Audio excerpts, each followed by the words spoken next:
Friends, रावली time study express में आप सबका स्वागत है। मैं राहुल दीक्षित अपने नए न्यू यूट्यूब चैनल पे आप सबका स्वागत करता हूं। और जैसा कि आप सबको पहले से ही बताया, मेरे पहले वीडियो में आप सबने देखा होगा कि मैं आपको सीडीपी और हिंदी के लिए आया हूं। मैं आप दोनों को एनसीईआरटी के थ्रू जितना भी सीटेट का है वो पूरा का पूरा सिलेबस साथ में कंप्लीट कराऊंगा। और हमारे साथी जो हैं वो आपको ईवीएस कंप्लीट करा रहे हैं। मैथ और इंग्लिश संस्कृत के लिए भी आप बिल्कुल परेशान मत होइएगा। हम सब मिलकर आप सबको ऐसा मटेरियल या एनसीईआरटी के थ्रू जो है वो सब बेस्ट से बेस्ट मटेरियल देने की प्रयास करेंगे, जिससे आप सबका सीटेट अच्छे नंबरों से क्वालिफाई हो सके। आज का मोटिवेशन लाइन क्या है? शिक्षक वो किसान है, शिक्षक वो किसान है जो दिमाग में ज्ञान के बीज बोता है। शिक्षक वो किसान है जो दिमाग में ज्ञान के बीज बोता है।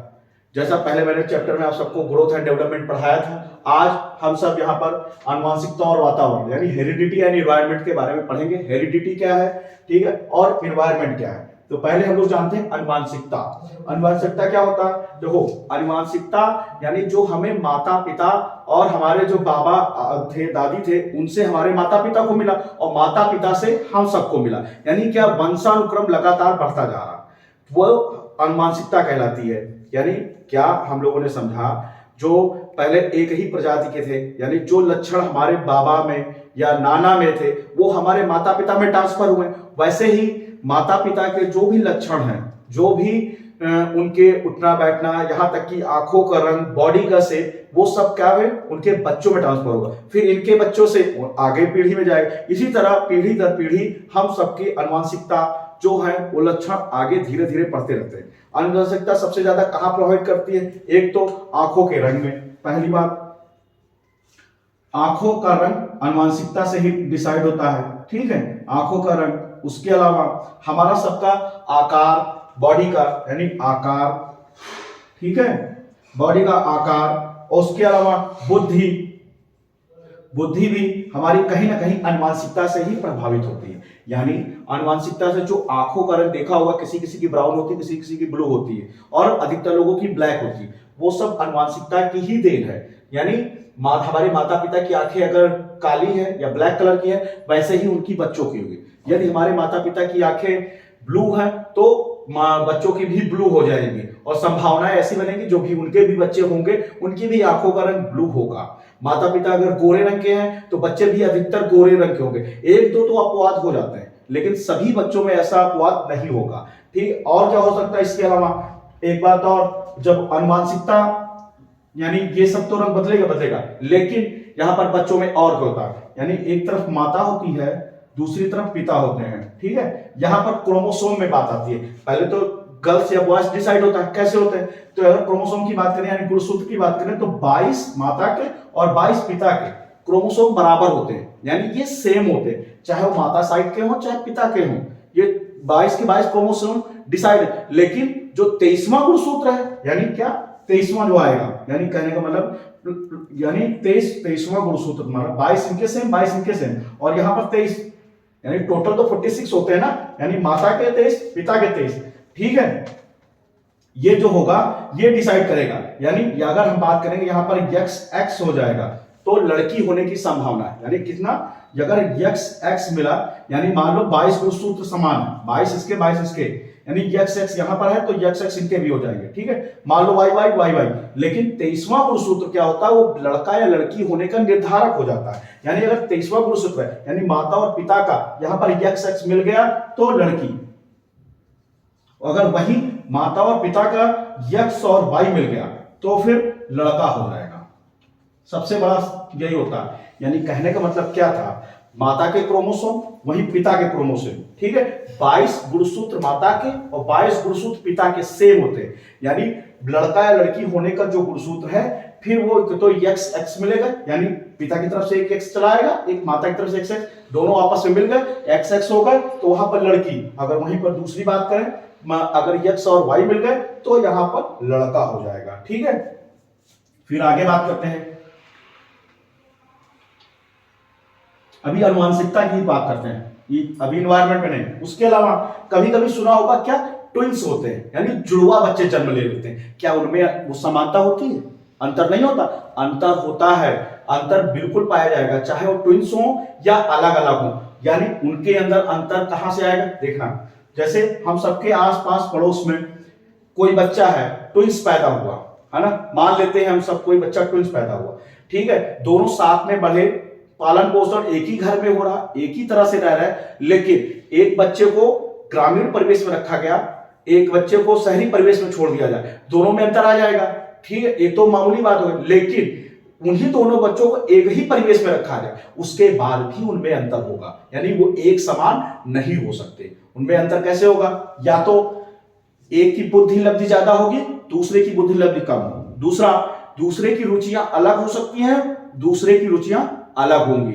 यानी कहने का मतलब है कहीं ना कहीं डिफरेंट देखने को मिला, हो सकता है उनका बॉडी सेम एक जैसा हो, है ना, रंग रूप कद काठी यहां तक कि देखने में वो हम शकल जैसे दिखे, एक जैसे दिखे, लेकिन जब आप उनके अंदर जाएंगे या उनके बारे में थोड़ा गहराई से पता करें, उनमें सब में अंतर देखने को आपको जरूर मिलेगा। या हो सकता है बड़ा वाला जो बच्चा है वो बोलने में प्रखर बुद्धि का हो, है ना, वो उभयमुखी का हो, बहिर्मुखी का हो, और वहीं सेकंड वाला बच्चा है तो ट्विंस, वो अंतर्मुखी का हो।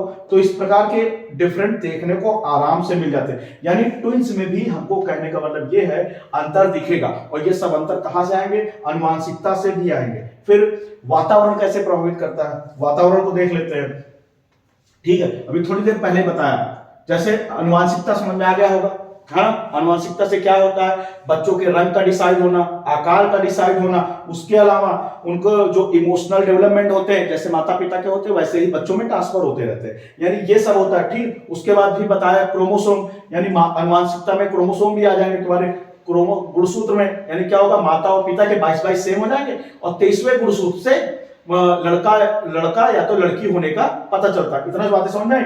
उसके अलावा अगर हम बात करें वातावरण की,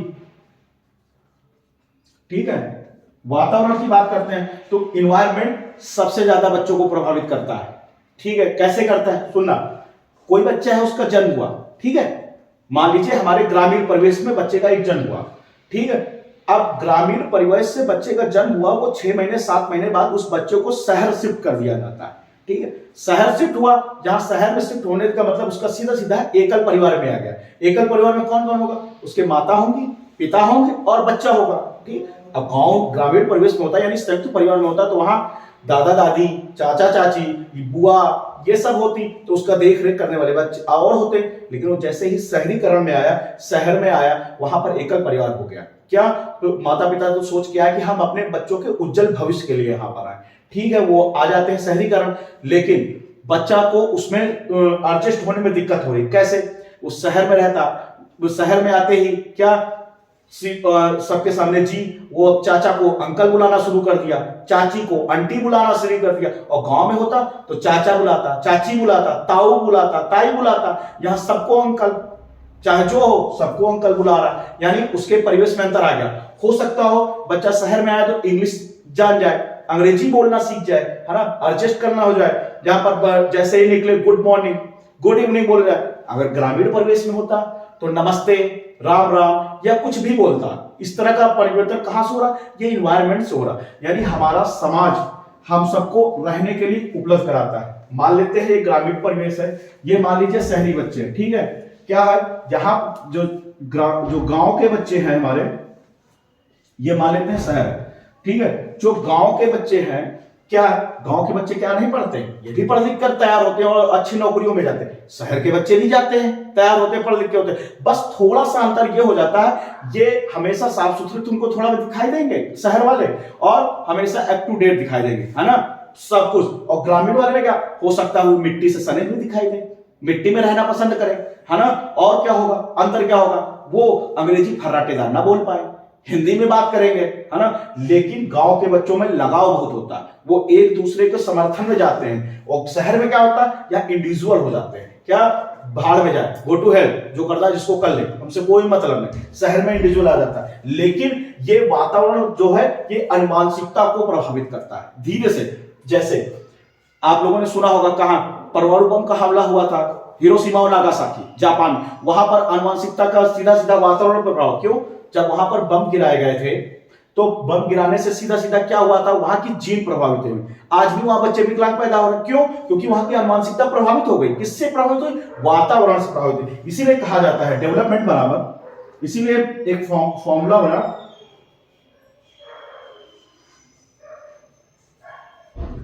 डेवलपमेंट बराबर हेरिडिटी इनटू एनवायरनमेंट। यानी जब डेवलपमेंट बच्चे का तभी होगा जब हेरिडिटी और इनटू यानी एनवायरनमेंट यानी हमारा आनुवंशिकता और वातावरण दोनों जब समान होंगे यानी इनका मल्टीपल होगा, तभी बच्चे का सुदृढ़ और समुचित विकास होगा। इसके सिवा नहीं हो सकता। यानी कहीं ना कहीं बच्चे के प्रभावित करने वाले कारक में बात करें तो अनुवांशिकता तो हाई है, उसके अलावा वातावरण भी है। अनुवांशिकता में क्या हो सकता है, कभी कभी अपवाद सुनने को मिलता है। क्या? जैसे मंद बुद्धि के माता पिता हैं और उनके बच्चे उच्च कोटि के निकल जाते हैं, यानी उच्च बुद्धि के निकल जाते हैं, और वहीं उच्च कोटि के यानी प्रखर बुद्धि के माता पिता है और उनके बच्चे मंद बुद्धि के निकल जाते हैं या विकलांग निकल जाते हैं। ये सब तो कहीं ना कहीं वातावरण या अनुवांशिकता उस सबको डिसाइड कर रही होती है। यही मेन कारण होता है अनुवांशिकता और वातावरण में। ठीक है, जैसे आगे बढ़ते हैं।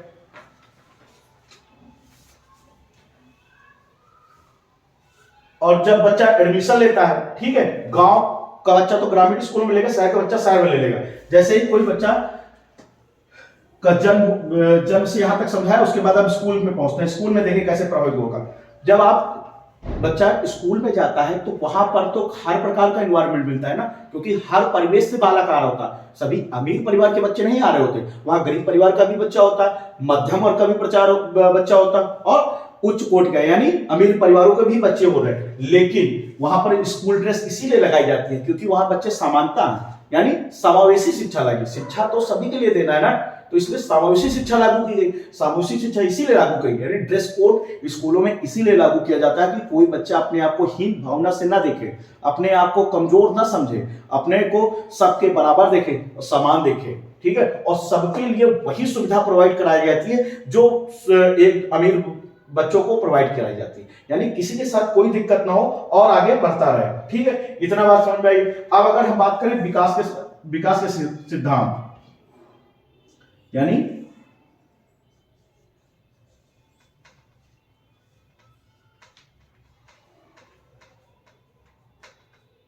विकास के सिद्धांत बात करें तो पहला इसमें आता है क्या, सतत विकास।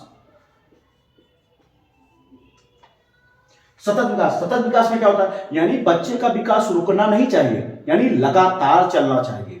अगर बच्चे ने जैसे सुना होगा ड्रॉप आउट बच्चे क्या होते हैं, लगातार बच्चे का एडमिशन हुआ एक पढ़ा, 2 पढ़ा, फिर 3 में ड्रॉप आउट हो गया। मतलब क्या, बीच में ही पढ़ाई छोड़ दी, वो बच्चा ड्रॉप आउट हो गया। अब 1 साल 1.5 साल भटकता रहा, फिर एडमिशन कराया, तो लेकिन उसका जो सतत विकास था वो कहीं ना कहीं बाधित हुआ, जिससे उसे सीखने में, पढ़ने में पूरी तरह से बाधा उत्पन्न हो रही। तो वो बच्चा जो लगातार कंटिन्यू बच्चा पढ़ रहा था, यानी उसका जो सतत विकास हो रहा था वो कहीं ना कहीं बाधक हो गया, यानी वो पढ़ाने में पूरी तरह से नहीं इन्वॉल्व हो पाया। अब वो बाकी बच्चों से तो पीछा चला गया ना। तो इसीलिए किसी भी बच्चे का विकास जो भी हो वो सतत हो, यानी कंटिन्यू हो, रुकना नहीं चाहिए। सभी के लिए सतत विकास होना चाहिए। ठीक है, दूसरा हम क्या जानते हैं, सामान्य से विशिष्ट। सामान्य से विशिष्ट क्या है कि जैसे आप बच्चों को पढ़ा रहे हैं, तो आप जैसे बच्चों को पढ़ा रहे हैं तो क्या डायरेक्ट उनसे पूछ देंगे एलिफेंट की स्पेलिंग लिखो, डायरेक्ट आप तो नहीं पूछ देंगे ना। क्या डॉग की स्पेलिंग डायरेक्ट लिखो, कैट की स्पेलिंग आप डायरेक्ट लिखो, ये बच्चों से डायरेक्ट कहेंगे वो समझेंगे नहीं। या जैसे ही बच्चे आते हैं, यानी उनको उनकी जो पहुंच है पूर्व ज्ञान, यानी सामान्य से विशिष्ट में जो बच्चों को पहले से ज्ञात है, यानी जो पहले से बच्चों को पता है वो बातें पहले पता करो, बच्चों को क्या क्या पता है वो पता है, फिर उन्हीं बातों को लेकर आगे बढ़ते जाओ धीरे धीरे। फिर सामान्य से विशिष्ट, यानी कहने का मतलब यही था, जो बच्चों को पूर्व ज्ञान पहले से पता है, पूर्व ज्ञान के आधार पर बच्चों को आगे बढ़ाते रहो, आगे धीरे बढ़ाते हुए तब बताओ ए फॉर एप्पल होगा, बी फॉर बॉल होगा, सी फॉर कैट होगा, डी फॉर डॉग होगा। अगर उससे बच्चे को एबीसीडी सिखा लिया तो धीरे आप स्पेलिंग भी उसको याद करा लेंगे। यही है सामान्य से विशिष्ट, यानी क्या हमने कहा, पहले आप बच्चों को एबीसीडी सिखाओगे, ठीक है, उसके बाद फिर स्पेलिंग सिखाओगे, ए फॉर एप्पल होगा, बी फॉर ये होगा, सी फॉर ये होगा, डी फॉर ये होगा, ई फॉर ये होगा, बच्चों को ऐसे कराओगे। ठीक है, जो बच्चे पढ़ने में भी कमजोर है, ठीक है, कुछ बच्चे होते हैं जो हो सकता है एबीसीडी ना याद कर पा रहे हो, ना पढ़ पा रहे हो, तो उनके लिए क्या करेंगे, उनके लिए फ्लैश कार्ड का प्रयोग करेंगे। फ्लैश कार्ड कैसे होते हैं? देखा होगा छोटे छोटे कागज के टुकड़े होते हैं और उनमें लिखा होता है ए फॉर एप्पल होगा और एप्पल बना रहता है चित्र पूरा का पूरा। फिर उसी तरह बी फॉर बॉल होगा, बॉल का पूरा चित्र बना होगा, ऊपर बी लिखा होगा। वो फ्लैश कार्ड बच्चे देखते ही फ्लैश कार्ड की ओर बच्चों आकर्षित होंगे तो उनको देखने में अच्छा लगेगा। अब वो बच्चे जब आकर्षित होंगे उनको पढ़ने में और मजा आएगी, धीरे धीरे और मजा आएगी। जब उनको मजा आना शुरू हो जाएगा तो वो धीरे धीरे पढ़ना जाएंगे, स्पेलिंग भी सीख जाएंगे और अच्छे से ज्ञान हो जाएगा। यही है सामान्य से विशिष्ट, यानी आप डायरेक्ट विशिष्ट से सामान्य नहीं जाएंगे, यानी बच्चों को कठोर से सरल नहीं, सरल से कठोर पढ़ाएंगे, तभी बच्चों को अच्छे से समझ में आएगा। अगला इसमें मानते हैं अनुमान। हम लोगों को बच्चों को यह नहीं माना कि आप आए और पढ़ाकर चले गए। कैसे? ठीक है, आप आए और पढ़ाकर चले गए, जैसे आपको लगा कि सभी बच्चों को समझ में आ गया, ये अनुमान हमें नहीं लगाना। यानी हमें बच्चों को इंडिविजुअल देखना पड़ेगा, व्यक्तिगत रूप से बच्चों को देखना पड़ेगा कि बच्चों के समझ में आ रहा है कि नहीं आ रहा है, उनका अलग विवरण निकालना पड़ेगा, उनको समझाना। और सभी बच्चे सामान्य बुद्धि के नहीं है क्लास में, क्योंकि कोई ना कोई किसी न किसी परिवेश से ऐसे आया, कोई मालिन बस्ती से आया होगा, कोई अच्छे घर से आया होगा। सभी के लिए शिक्षा समान नहीं हो सकता, उनके माता पिता पढ़े लिखे ना हो, घर में ट्यूटर ना आता हो, ट्यूशन ना आता हो, और कुछ बच्चे हैं वो जो पढ़ रहे हो, ट्यूशन दे रहे हो। तो ये अनुमान हमें क्लासरूम में नहीं लगाना कि सभी बच्चों को आ गया। हमें बच्चों को इंडिविजुअल व्यक्तिगत रूप में उनका परीक्षण करना होगा और जानना होगा। ठीक है, इसके बाद आ जाओ, उसके बाद आखिरी लास्ट है व्यक्तिगत भिन्नता।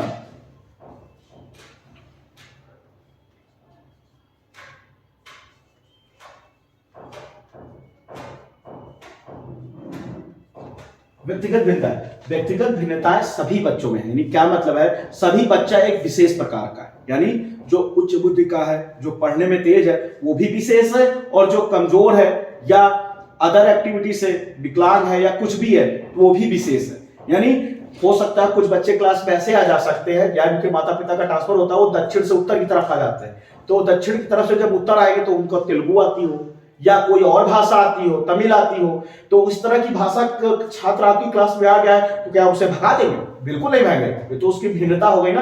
यानी क्या, उसमें अंतर तो आ गया, बाकी बच्चे तो उसकी भाषा नहीं समझ पा रहे, हो सकता आप भी ना समझ पाए उसकी बच्चा, लेकिन आपको समावेशी शिक्षा के तहत उस बच्चे को क्लास में बैठाना है और वो चैलेंज एक्सेप्ट करना है कि जो बच्चों को हम पढ़ा रहे हैं वो समझ में आ रहा कि नहीं आ रहा है ना। हम उसे क्लास से नहीं भगाएंगे, हो सकता है एक दिन आपको बताई बातें उसको समझ में आए और उस बच्चे की बातें आपको ना समझ में आए, लेकिन धीरे धीरे करके कंटिन्यू जब बनाएंगे और उस चैलेंज को एक्सेप्ट करेंगे, थोड़ा बहुत जानकारी प्राप्त करेंगे, तो उस बच्चे की बातें आपको भी समझ में आना शुरू हो जाएंगी और उसको भी समझ में आना जाएंगी।